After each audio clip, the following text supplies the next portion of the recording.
नमस्कार, मैं हूं कपिल और आप देख रहे हैं नेक्स्ट 9 न्यूज। हम बात कर रहे हैं महाराष्ट्र की, जहां पर महाविकास अघाड़ी चुनाव से पहले यानी कि बीएमसी चुनाव से पहले कहीं ना कहीं टूटता हुआ नजर आ रहा है। दरअसल मामला यह है कि कस्बा पेट सीट और चिंचवाड़ जो है, दो ऐसे विधानसभा क्षेत्र हैं जहां पर उपचुनाव होना है। और इस उपचुनाव से पहले अगर उद्धव ठाकरे की बात करी जाए तो वो दावा ठोकते हुए नजर आ रहे हैं कि इन दोनों विधानसभा सीटों पर वो चुनाव लड़ेंगे।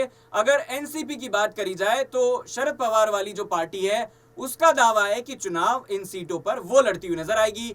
संजय राउत ने हालांकि बयान दिया है कि दोनों बैठकर बात करेंगे और ये डिसाइड करेंगे कि चुनाव आखिर कौन लड़ेगा।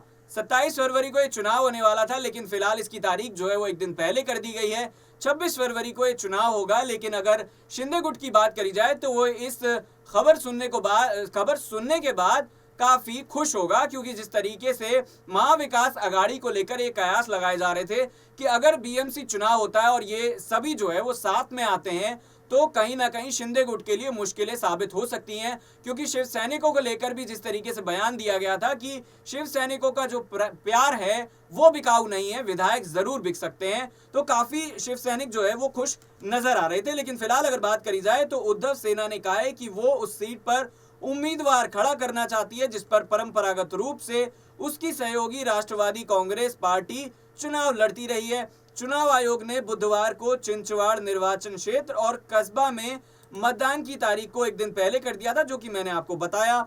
अभी की अगर बात करी जाए तो उद्धव सेना के प्रवक्ता संजय राउत ने लगातार ये कहा है कि एमवीए से इस बात पर विचार करने के लिए बातचीत चल रही है।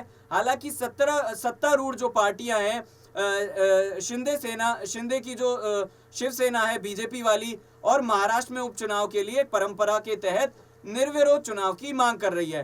हालांकि उन्होंने कहा कि अगर बीजेपी की बात करी जाए तो खुद अतीत में इस तरह की परंपरा का जो है वो पालन करती हुई नजर नहीं आई है। लेकिन जिस तरीके से दोनों के बीच अब वाद विवाद चल रहा है, यानी कि शिंदे ने जो सरकार गिराई थी और उद्धव की सरकार गिर गई थी, अब दोनों के बीच जो है वो लड़ाई लगातार जारी है। लेकिन शिंदे और उद्धव की लड़ाई का फायदा क्या एनसीपी उठाएगी या फिर कुछ और चुनावी समीकरण हमें देखने को मिलेंगे? फिलहाल इसी बड़ी खबर के साथ आपको छोड़े जा रहे हैं कि महाविकास अघाड़ी के बीच अगर बात करी जाए तो शरद पवार और उद्धव ठाकरे फिलहाल इन दोनों सीटों पर क्या फैसला करेंगे ये समय ही बताएगा। बाकी आपका क्या सोचना है? क्या एक एक सीट पर दोनों को चुनाव लड़ना चाहिए या फिर किसी को पीछे हट जाना चाहिए? कमेंट करके जरूर बताइएगा। फिलहाल इस खास पेशकश में इतना ही।